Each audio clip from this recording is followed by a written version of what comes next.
It led to the idea that there was a type of leader, those that I came to call multipliers, who saw, used, and grew the intelligence of others, while other leaders, who I labeled diminishers, shut down the smarts of those around them. That was just a real quick bit from Liz Wiseman's book, Multipliers, and here to discuss it today is Tony Wilson. So, Tony, welcome to the show.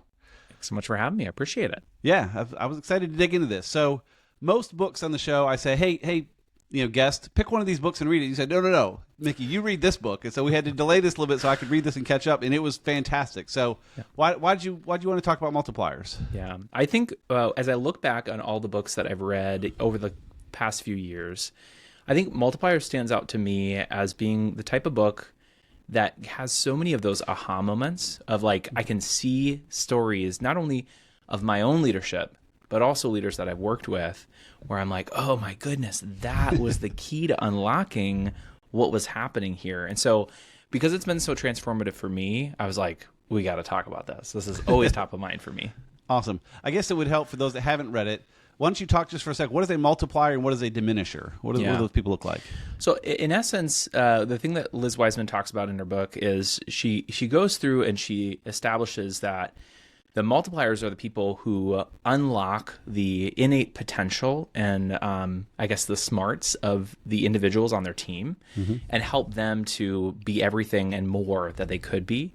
Whereas an accidental diminisher, which if I can be so bold as to say is the vast majority of us, yes, ends up inadvertently causing people to actually be a lot less than they could be, produce a lot less than they could be. And so yeah, that's the distinction between a multiplier and an accidental diminisher. And I'm really glad that she clarifies that it's an accidental diminisher, because I very much doubt anybody is out there to try to diminish the output of their team.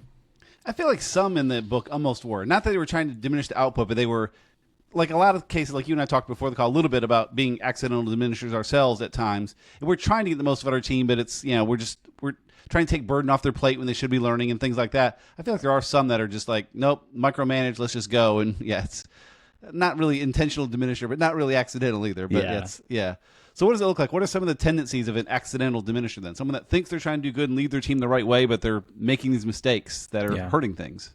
Well, I think one that really stands out to me that I'm always mindful, because I feel like this is where I tend as a leader, is the tendency to parachute in at the last minute, to rescue my team from mistakes. And like, there's obviously a fine balance to walk. You don't want to completely abandon your team. You want to be there in a crisis situation. But I think what I tend to do, and I think many people who read this part of the book also tend to do, is we can see that, there's something that they didn't quite do right. And so rather than letting them handle the consequences, the natural consequence of, maybe subpar performance or whatever, what we do instead is we come in and we fix it so the team never really experiences the full extent of the pain that they really should have in order to learn from that mistake, right? So that would be like an example of somebody who comes in and parachutes in. I can't remember the name of that, but they had a whole category for that type of person who comes in. There are a lot of different words and stuff that she introduced in the book. I don't have that all straight yet either, but that's a good one. And one I kind of struggle with too. We had an email the other day that came into me and one person on my team from the client, and my teammate was perfectly capable of handling it and probably should. And it's always my tendency, no, I'll take care of it for them so they can do their other job. And like, that's not really in the best interest of any of us to do. But I feel like I don't want to stick it to my team. I can jump in and help. I can make their lives better, which, again, I think an accidental diminisher right there is like, let them deal with the client, learn to talk, and I'm confident they would give a good response. And in that case, I forced myself just to like snooze the email. Like, I know they'll take care of it, and they did, as always. They jumped in quickly and a great job. But that's one I struggle with a lot. It's just the little things like that I'm trying to help, and it's really kind of hurting a little bit. Yeah. One thing that stood out to me, I love the example. Let's see. I'll just read this quote from the book. We began this inquiry with an intriguing observation about two political leaders, paraphrased by Bono, musician and global activist. He says, "It has been said that after meeting with the great British Prime Minister William Ewart Gladstone, you left feeling he was the smartest person in the world. But after meeting with his rival, Benjamin Disraeli, you left thinking you were the smartest person in the world. This observation captures the essence and power of a multiplier." So I think a lot of people in the book covered are very, very smart people. It's a matter of, are they showing off their smarts, or are they using their smarts to make other people feel better? Yeah. Funny thing with that story, the next book I started reading was called The Charisma Myth. I'm just getting started with it. The first story was that exact same one about Gladstone and Disraeli again, which I'd never seen before. Now it's popping up everywhere. But that was fascinating, where Yeah, what I got is Gladstone is a smart guy. It's like, I'm going to show you how smart I am and help everything and just use my brilliance to make everything better. And Disraeli's like, no, I'm going to use you and we can work together to make it better. But any thoughts on that? Yeah. I mean, the first thing that comes to my mind is it's kind of like being an effective leader. It's like, how much oxygen are you infusing in the room?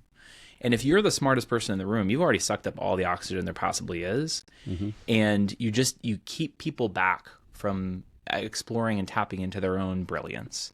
And that's the thing that I think, they gave multiple examples in the book, in the Multipliers book about this. But I think for me, my main takeaway for that was, what am I doing to highlight and encourage the brilliance of other people? Because at the end of the day, like, I want people to be able to run autonomously. I want them to be able to figure things out without my involvement, because the more I meddle in affairs, the more I am touted as the smartest person in the room, the more they're going to have to continue to come back to me, and I'm now going to be the bottleneck. Yeah. Well, I also saw in the book some of the examples they talked about people that would normally contribute in meetings stop even trying because they know the boss is going to take care of it. So That's right. Not only are you the bottleneck, but you're also not going to get good insight from your team. My business partner, Allie, I don't think she's read this book yet, but she's a fantastic multiplier because she does that. In meetings, she'll stop and say, wait, I haven't heard from you, Brooke. Like, I bet you have something good to say. Please share with the group. Like, she'll call out. She'll notice that kind of stuff. She has a great EQ for seeing that kind of thing. Mm-hmm.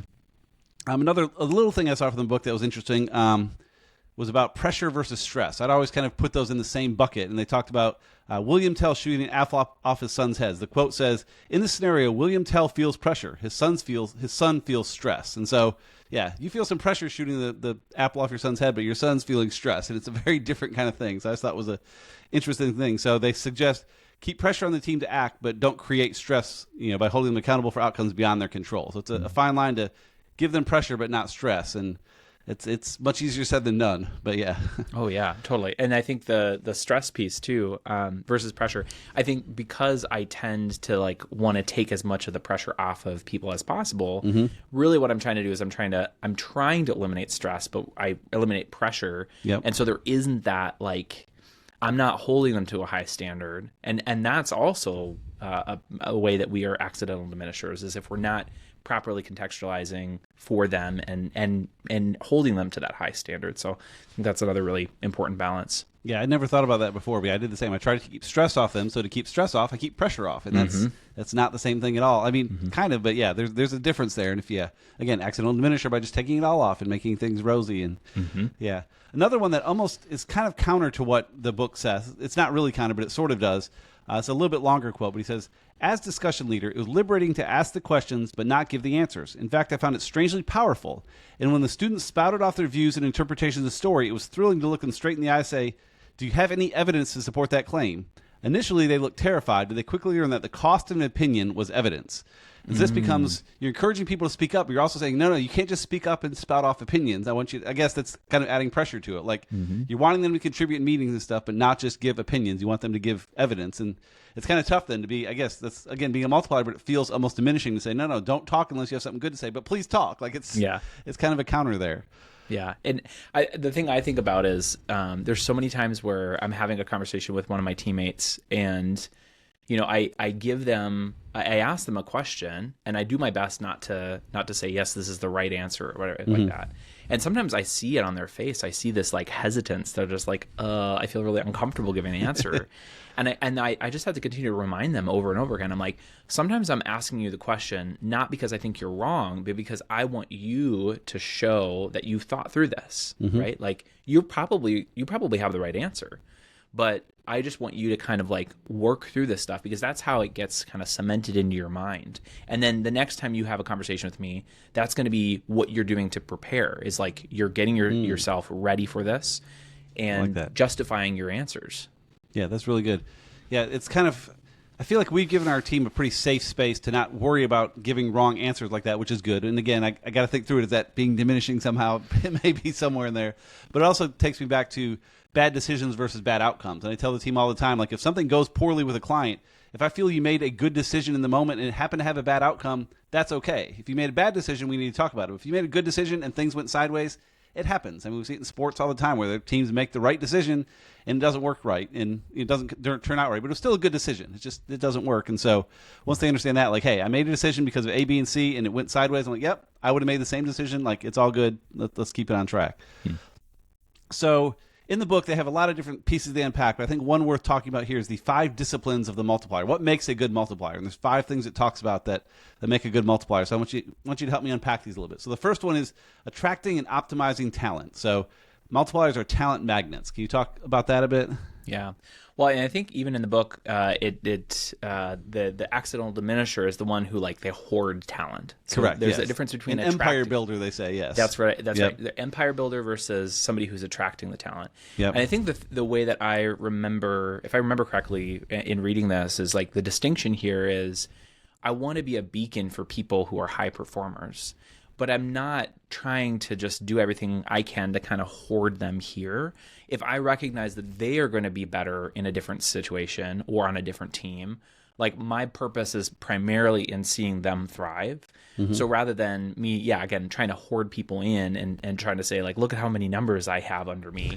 It's all about what can I do to be serving them and their best interest, I think, if I remember correctly. Yeah, that seems right. Yeah, it's a tricky thing but they'll see that. I mean, over the years, that will pile up because, like, wow, talented people that go to that person end up even better as a result. And yes, it becomes awesome. It's just, it feels tough at first to give up the good people to go somewhere else, but it works well. It kind of reminds me a little bit. I ran a blog years ago about Google Earth. It was Google Earth blog, but the best posts were sending people off the site, which is counterintuitive to trying to make money. But they realized if they came to the site, they would get great information, even if it took them elsewhere. It would then encourage more people to come visit. And same kind of thing. I mean, your best people will come to you because you're going to do what's best for them, even if it's sending them elsewhere. So the first one, attracting and optimizing talent. The second is creating intensity that requires best thinking. And I think you kind of hit this a little bit already, but I don't know if you want to say anything else there. Yeah, I think, again, there's one of the things I want to say they talked about in this chapter was talking about, like, properly setting the context. So making sure that I think that this is one of the things that adds stress but not proper pressure is when the situation at hand is not made clear. So there's not proper context here. So I think in order to properly to do this this multiplier attribute well, you need to be really, really good at properly setting the context. Like, here's the situation at hand, here's what's required, here's the impact if it's not met. And there's a couple other things I think they talk about. It's either in this chapter or it was in a subsequent chapter, but that's what I'm remembering about this particular one. Yeah, no, I like that. The third one is extending challenges. The diminisher is a know-it-all who gives directions. The multiplier is a challenger who defines opportunities. Yes, and I think these two kind of like blended together a little bit. So I might be thinking about this one because this is the one that really resonated well with me. That when I have all the answers, nobody else can really speak up and bring to the table their best solutions. But when I'm challenging and I'm, setting the context, in fact, if I'm doing it right, there's a very real possibility that we may come to even better solutions than I would have figured out all on my own. In fact, I think that's the way to do it is like invite other people in because, multiple brains are going to be a lot better than just my one. I mean, that's kind of the whole point of the book, I think, is that right there is, encouraging people to give back and give their opinions and give their ideas versus just saying, you're all here, now let me tell you what's going on. And that's the diminisher right there. The fourth one, debating decisions. Diminishers are decision makers who try to sell their decisions to others. Multipliers are debate makers who generate real buy-in. Yeah.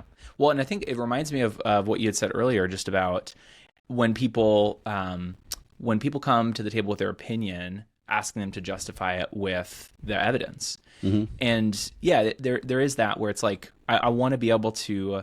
and I've done this particularly with client calls. We're having like meetings about budgets and stuff, and I'll ask. One team member is going to say, "This is what I think the right answer is," and then I'm going to come to the other person. I'm going to say, "Okay, now argue against that," or "Why is that not the right approach?" Right, and then get them to think critically because they might all be on the same page, but I want them to really grapple with the decision that's in front of them. If all we do is we just say this is the one answer and then we don't actually like beat it up, there's no conflict, we haven't really arrived at the best possible answer. Yep. And I like too, you gave the example of, okay, you have two people that are already in conflict about it and say, all right, stop for a minute, switch sides. argue the other guy's side more. I love that. Again, we've talked about this in different episodes here. Charlie Munger was big on, like, if you can't argue the other side's better than you can argue they can, like, you're in trouble. You need to know the other side's argument better. And that's why I enjoy seeing things with theology and Android versus iPhone, and even things like flat Earth, just understanding why the other side might think that way. And, politics, it's fascinating to understand that, and gives you better arguments for your beliefs then, too. Understanding why people feel the other way they do. And that can be great to say, hey, you two switch, which he said in the book. It's awkward at first. Like, no, I don't believe that. But it forces them to try to come up with ideas and help them see the other perspective and give a little bit of empathy, and can really work quite well. And then the fifth of the 5 disciplines of the multiplier is instilling ownership and accountability. Yeah, this is huge. Because I think the other thing she talked about in this chapter was essentially like holding them to account for the decisions that they made. So rather than, because I think this is where my tendency to come and just like sweep in and to fix things before the impact has been felt, being able to really let people handle the decisions that they made and to run with those so that they learn from them in the future. Like, that's where true accountability is bred. Is when you're giving people the space to figure the stuff out through their own hardships. And yeah, I mean, like, again, it's really, really tempting to want to come in and keep people from being accountable, because we feel like that's somehow putting them in a bad spot, or that's like not kind. Right. I want to protect them more. Yeah. But you think about it, it's like you and I, like, and anybody else listening to this, we have learned what we've learned, not because we've made all the right decisions, but because we've made poor decisions and then lived with the consequences of those decisions, and learned from the consequences of those decisions. So I think, somebody who is able to walk that fine line of, I'm going to give you support so you're not completely floundering, but also I want you to deal with or work through and be accountable for the decisions you've made. That is a really, really important mixture to have. Yep. And I'm better, I think, with our team with ownership than accountability. I'm good about giving them ownership. I'll say, hey, you're a developer, whatever tools you want to use, like, it's your ship, which I guess is some accountability, but it's more just ownership of their part of the business. Like, our project manager, for years I've always said, hey, I wonder what system we should use. I'm like, no, you're the project manager. If you want to change systems, we can. If you don't, we don't. Like, you have 100% ownership of it, which I guess gives accountability if things were to go wrong with it. But it's, it kind of works out there. So, the 5 disciplines of the multiplier: we're attracting and optimizing talent, creating intensity that requires best thinking, extending challenges, debating decisions, and instilling ownership and accountability. And again, like you said, they kind of blur together, and I think that's by design to a degree. I mean, you're not going to remember, like, okay, I need to make sure to debate decisions. Like, you just have to sort of get all this just in a package and have it just, marinate in your brain and marinate in your brain, if I can speak there, and make it all work. So, it's a fantastic book. We're getting a little low on time here, so I thought if you have other thoughts here, anything else you want to share from the book for people that haven't read it? I think more of just the application here, because I think this is the strength and the benefit about a book like this is just how many times you're going to find yourself applying it in your day-to-day life. And so just a practical application that I've seen is what I've started to do in my practice. So accounting and finance is kind of my firm. It's what we do. And with the bookkeepers that we work with, or the accountants we're working with, especially for the new people, one thing that's really common is they'll come to me and they'll say, hey, what should we categorize this transaction as? Or, hey, what should we do in this situation? And I've learned that the worst thing I could possibly do is to give them an answer right off the bat. Instead, I invite them and I say, what do you think? What's the thought process going on in your mind? And then the conversation is no longer about what's the right answer. It's about how are you coming to the conclusions that you need to come to on your own. And then we drive that. I mean, we just did it today. We had a conversation. We do monthly coaching calls with our teammates, and we just had a day. We give some feedback, and we're holding a very high standard to say, we expect you to run autonomously, to think independently, and to be a professional in this field. Who cares if you've only been in for 2 or 3 weeks? Like, we're going to hold that same standard. So I think all this to say, if you get a chance to read this book, which I would highly recommend you do, I'd also find all the nuanced ways that you want to apply it in your particular business, because I think that's really where the concepts in here are going to really kind of come to life. Yep. And that's one thing I appreciated as I got near the end of the book, because for a little while I thought it was kind of dragging. They kind of just hitting the same points over and over with different stories and stuff. But I realized over time, all the different stories gave me little insights on how it might apply as I did things. So if those curious, the Audible length is about 11 and a half hours. I read the Kindle book, but I keep the Audible length as kind of reference for books just to understand how long it might take. So it's on the longer side, but not that long. But again, over time, as I got through, the stories were very helpful. Like, oh, but this story applies kind of like that, and this one I can see here, and that one doesn't apply. But there were enough in there that it gave me some places to apply it. Because, yeah, with any of these books, I mean, if you read it, that's great. But if you don't apply anything, then what'd you just do? So, yeah, That's you need to apply stuff. So, Tony, this has been fantastic. How can people find you and connect with you? Absolutely. Well, I'm on LinkedIn. I haven't been posting as much recently, but I'll be posting a little bit more come the new year. So find me on LinkedIn. You can also find me on my YouTube channel. I'll be ramping up production there. Awesome. And I also have a podcast called the Dev Launch Podcast, where we interview digital agency owners and experts to basically give some insight into how to better grow your digital agency. Gotcha. And I'm curious, you said you're going to be posting more on LinkedIn in the new year. So is this like a New Year's resolution? Do you have a different strategic plan? What do you think is going to cause that change? Different strategic plan. So I had been doing one approach, and now I'm going to be doing a slightly different approach where I'm mainly focusing on YouTube. I'm going to be repurposing content for LinkedIn. Awesome. Well, cool. Yeah, I'll have links to your LinkedIn and your YouTube and your podcast all in the show notes. So if anyone wants to find that, just come look at the show notes and you can check them out. So, Tony, this is fantastic. Thank you so much for suggesting the book and for coming on here to chat about it. Absolutely. Thanks so much for having me. I appreciate it. Thanks.